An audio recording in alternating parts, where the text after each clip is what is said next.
Before we get to the game against the Rams, I wanted to cover two sports writers instrumental in chronicling the history of the Packers during this time. The first is Art Daley of the Green Bay Press-Gazette, who is the primary source of much of the information I've been using, and the second is Bud Lee of the Milwaukee Sentinel. If it wasn't for their work and the people like them, details and nuances of certain historical events would be lost to history, so I thought it appropriate to speak of their impact. Born Arthur Lokenhammer in 1916, Daley's biological father passed away when he was only 2. His mother would remarry, and when Daley began his professional career, this is where he would adopt his stepfather's surname. Daley's first professional work was as a reporter for the Fond du Lac Commonwealth when he was around 19. He would then get caught up in World War II, serving in the Army's 42nd Infantry Division in Europe. After the war was over, he returned to his journalist duties, working for the Green Bay Press-Gazette as a sports editor until 1968. And if you remember me mentioning sports writer Lee Rimmel in this documentary, that's because Daley hired him to be his assistant editor. Daley helped to found the Packers yearbook, with its first edition being released in 1960. When I do a documentary on that year, I will cover its contents in detail. So how well respected was Daley in his time? Bud Lee, whom I will get to in just a moment, had this to say when being interviewed by Amy Rabideau-Silvers of the Journal-Sentinel. No one else probably knows more about the history of the Green Bay Packers than Art Daley. Art sometimes still thinks out loud in the press box, and we all laugh about it, Lee continued. I've known him since I was in high school, working for the Purple Parrot. He's a true professional. I was a member of the Pro Football Hall of Fame Selection Committee. He's a big reason 10 Lombardi's Packers are in the Hall of Fame. Packers historian Cliff Christel wrote, "Times are vastly different when Daley started writing about the Packers, and he was expected to be as much a cheerleader as a reporter. Andrew B. Turnbull, his boss, and a member of the Packers executive committee, instructed Daley early in his career not to write anything so negative that it might jeopardize the Packers' standing in the NFL. At the time, the Packers were living from year to year, if not day to day, when things were really bad, and Daley's positive coverage undoubtedly helped their cause."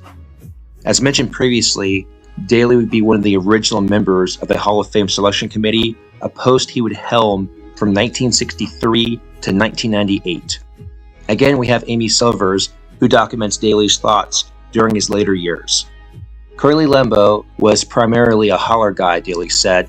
Curly was an emotional coach on the sidelines and knew how to inspire his players. The great Don Hutson said it best. He's not the best X's and O's guy, but he was a great motivator. Lombardi didn't much like Lambeau. Daley, though, was part of getting the two famous coaches to shake hands for a rare iconic photo. It later ran on the cover of the Packers yearbook after Lambeau's death in 1965. Lombardi was not pleased. Finally, after a long chilly season, Lombardi decided to forgive and forget, calling Daley to a practice session. Daley arrived to find veterans Max McGee and Jerry Kramer smiling. They knew what was going on, Daley later recalled. Lombardi gave me a big handshake and a smile and told me he couldn't stay mad at me any longer because I was too nice a guy. Daley would pass away in February of 2011, but not before seeing the Packers capture one last championship. Bud Lee covered the Packers for over half a century, including all the titles won during the Lombardi era. He spoke about his first exposure to the team. "When I was 6 years old, my dad worked in the railroad mail service, the post office car and trains from Green Bay to Winona, Minnesota. He could afford only one ticket to go to a Packer game. He was a big sports fan. He'd take me there, and I remember going through the turnstiles. My dad was kind of a skinny guy, and the guy at the turnstile would say, 'Double up,' and two skinny guys would get in and one admission ticket. You'd sit in those wooden bleachers. You always took a blanket because they had so many splinters in them. I'm happy I was able to see Curly Lambeau and Don Hutson and all those guys that got in the Hall of Fame and those championship teams. Guys go back and talk about it, but I actually saw them." At first, covering the Packers in the 1950s wasn't the prestigious job it would become. In fact, the Milwaukee Braves baseball team was a coveted spot, which is interesting as they wouldn't even be in Wisconsin anymore after 1965. Lee mentioned that they didn't even bother going to the Packers training camp, and the preseason games weren't covered either.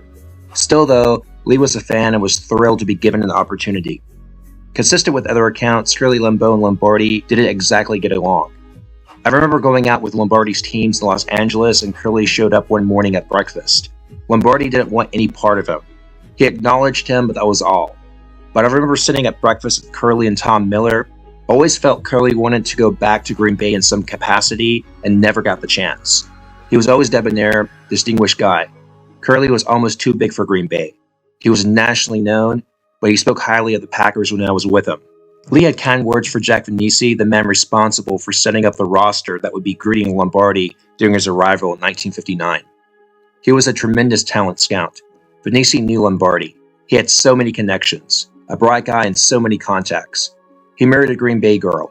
I remember going to that funeral at Annunciation Church after he died. Players loved Vainisi, and Lombardi lost a real great friend. Vainisi had drafted all these guys, and Lombardi knew it. And Lee backed up the story that before Lombardi was hired, the Packers executive committee liked Forrest Evashevski for the head coaching job. However, he did not elaborate as to why Evashevski turned down the offer. On meeting Lombardi, Lee said, "I remember the day he came into Green Bay. Olenicek met him at Austin Straubel, and they brought him down to the Northland Hotel. They had a news conference there. A radio guy and I asked Vince if we could come up to his room and just talk to him. It might have been Bob Houle. Lombardi was with his wife and said, 'Come on up.' We went up to his room and they ordered room service, and he seemed like a really nice guy. We said, 'Boy, this is great.' Little did I know things were going to change fast." While playing games on the road, Lombardi had a tradition of meeting with the press at team hotels. This was known as a 5 o'clock club. Lee said, "All Lombardi wanted to do was get Tom Miller to fix his drink, a scotch and water, and get the paper so he could read the Press Gazette. And he wanted to watch his television show, including cartoons. He'd watch Tom and Jerry and laugh. We thought he was a weird SOB. What's wrong with his genius?" And finally, Lee talked about Lombardi's wife, Marie, the only one who could talk back to him. She was great. I remember the first Super Bowl out in Santa Barbara. Vince was so worked up about getting all these telegrams from the NFL owners that he kind of lost track of Marie. At the 5 o'clock club, he didn't even know she had been absent for a couple days. She had gone, I guess, to Las Vegas. It came up at the 5 o'clock club, and we were all in there. He said, "Marie, where the heck you been? I haven't seen you." She said, "I went to Las Vegas." He said, "You flew over the mountains." She said, "No, dummy, I flew under them." We all laughed. Vince didn't laugh at all. We all loved her. She was the only one who could speak back to him. After covering the team for over 50 years, Lee would retire and pass away in early 2021 at the age of 92. Getting back to the newspaper accounts, the December 7th, 1959 edition of the Green Bay Press Gazette covered the Packers taking out the Rams with a score of 38-20. This was the first such victory in Los Angeles since 1947, thus ending a 12-game losing streak and bringing the Pack to a 6-5 record. Green Bay's offense was on fire, producing scoring drives of 42, 80, 62, 30, and 75 yards. In the first quarter, Emlyn Tunnell intercepted a pass, which gave them the ball on the Rams' 42. Starr then connected with Max McGee over the middle to take it to the 15. One more play moved the ball to the 13. On second down, while under pressure, Starr was able to toss it to Taylor, who ran in from 13 for the game's first score. The Rams struck back, going 60 yards in 6 plays. Quarterback Billy Wade threw to Schaffner for a 40-yarder, and then Wade rushed in from 8 yards to tie the game up. On a 2nd and 19, Starr hit Gary Knaffel for a 38-yard strike to get to midfield. Dowler caught a pass for 19, and McGee added one for 11. Horning then ran to his right, and the halfback threw to Dowler, who caught it at the 8 and ran in. In the second quarter, the Pack were on the march again. Starr threw to McGee for 31 yards to take it to the Los Angeles 36-yard line.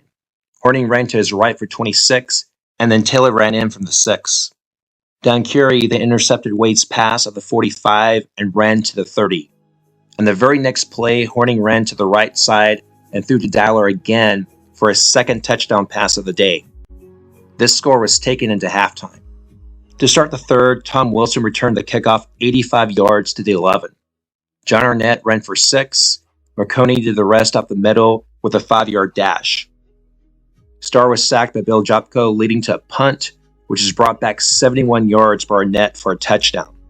However, on the extra point attempt, a rather weird thing happened as Hank Jordan was able to block the kick, despite there being only 7 men on their side.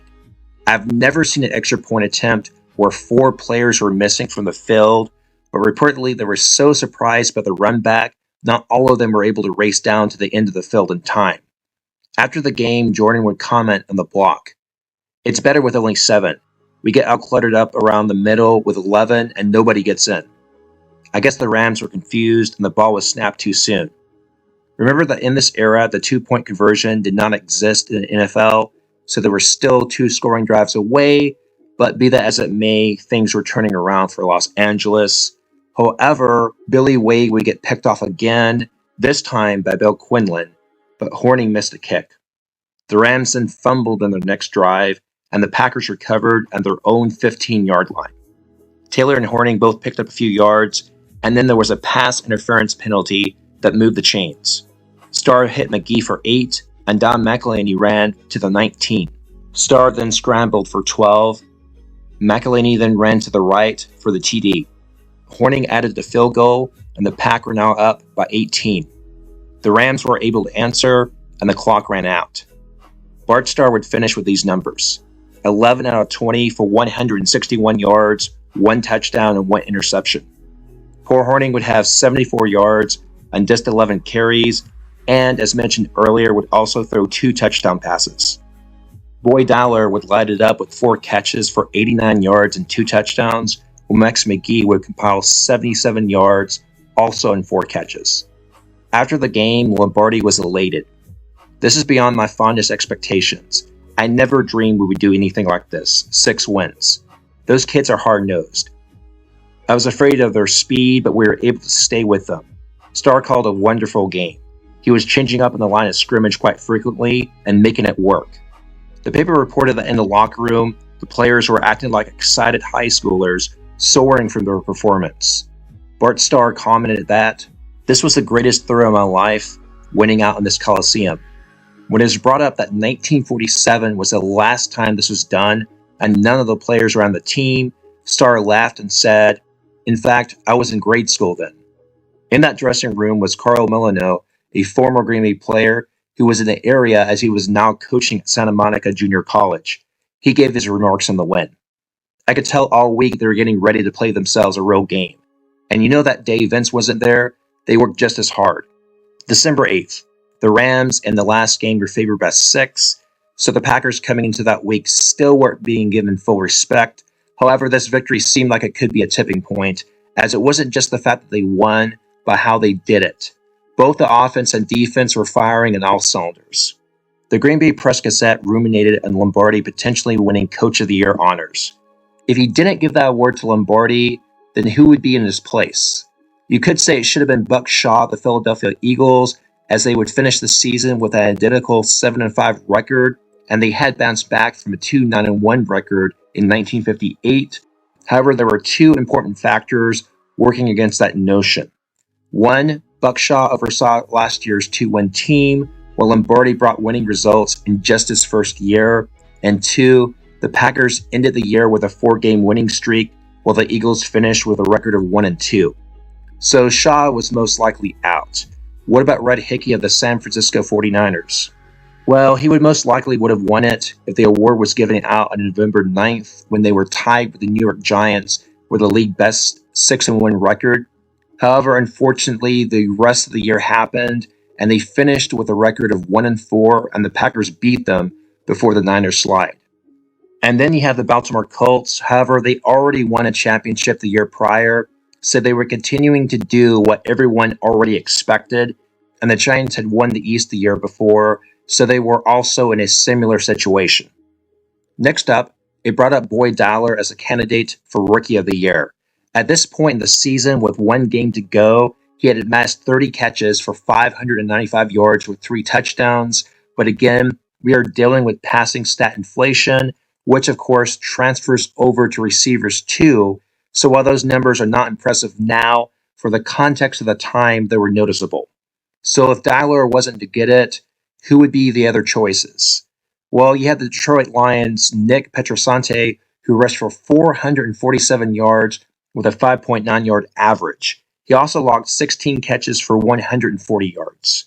If you believe those are better numbers, some agreed, and so the Rookie of the Year recipient was split up, with Petrosante getting the honor from Sporting News, while Boyd Dowler got it from the EP and UPI. Prior to the Rams game, Starr had contracted a cold. He commented that he got it deer hunting before we went out west. I could hardly breathe, and I got sick on the sidelines. I guess I was pretty miserable. However, Lombardi came to his aid by sticking a cough drop in his mouth, giving him relief to get back into the game. And, as foreshadowed in the last episode, Ray Nitschke ended up taking over for Tom Bettis, who was still bothered by knee trouble. While I didn't say how many tackles he had, the paper remarked that Nitschke came up with a wonderful game. He made plenty of tackles and several times caught Bill Wade and other Rams backs for losses. The Packers arrived in the San Francisco area on Monday around noon in preparation for their final game of the season against the 49ers. Practices would be held at Stanford University. December 9th. Due to issues with the special teams in the previous game, Lombardi showed a silent film to his team at Stanford University called Packer Punting. In the movie, it showed Max McGee, Boyd Dowler, and Joe Francis taking turns punting. After each kick, the players counted how many punts they were at by holding up their fingers. The men who caught these boots then yelled out the distance, and assistant coach Red Cochran wrote this information down so it could be used for next year. Of the three that were in the film, they all had their strengths. Dowler had the strongest leg, getting one out that went 59 yards, but he had issues with consistency. Francis could get the ball the highest, as Lombardi estimated one went up 45 yards into the air. However, out of all of them, Max McGee, who had been the team's punter throughout the season, was the most reliable in getting the best rolls. Lombardi said, "We're looking to next year, and films of all our punters will give us a better picture of their punting." Lombardi added, "We may start Dowler punting in the exhibition season next year and see how he does." It was noted that the same thing would be done for field goals, with Paul Hornung and Jerry Kramer getting filmed. Chesing Whittington lamented that he still didn't have an interception on the year. "Everybody on the defensive team but Hogg and Hank got an interception but me.